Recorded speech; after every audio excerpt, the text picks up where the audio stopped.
ઘણીવાર જીવનમાં બને, અમુક ઘણીવાર કહે ને કે ભગવાનની સેવા છે, કદાચ સેવા નહીં કરું તો મને દોષ લાગશે.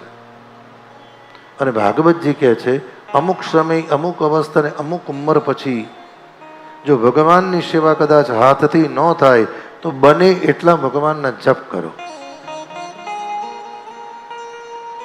અમુક અવસ્થા પછી જે જપાત્મક કર્મ સતત કરે છે એને સેવાના અધિકારનું ફળ પણ ભાગવત કે જે પ્રાપ્ત થાય છે.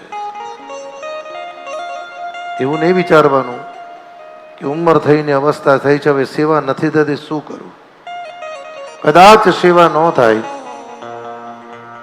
તો તમારા પરિવારે, તમારા ઘરમાં જે પણ વૈષ્ણવ કે જે પણ વ્યક્તિ સેવા કરે છે, તો સેવા પૂર્ણ થયા પછી આપ એક સ્થાન પર બેઠા બેઠા ઠાકોરજીને વંદન કરો.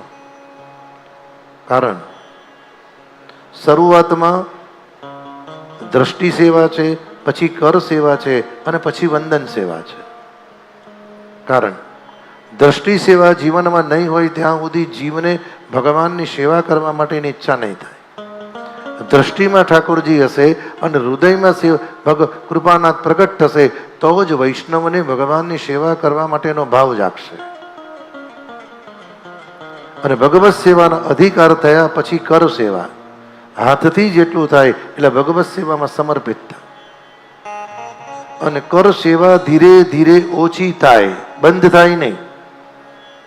અમુક તો બોલે મેં તો 10 વર્ષ સેવા કરી, બંધ કરી દીધી. બંધની એ શબ્દ બોલાયા જ નહીં. મેં 10 વર્ષ સેવા કરી, હવે ઠાકોરજીની કૃપાથી કૃપાના જેટલું કરાવે છે એટલું કરું છું, નહીં તો પરિવારની જે વ્યક્તિ સેવા કરે છે એના દર્શન કરું છું. દર્શન કરી અને સેવા આટોપી જાય એટલે કૃપાનાથને વિનંતી કરો કે પ્રભુ હવે સતત તમારું સ્મરણ થાય.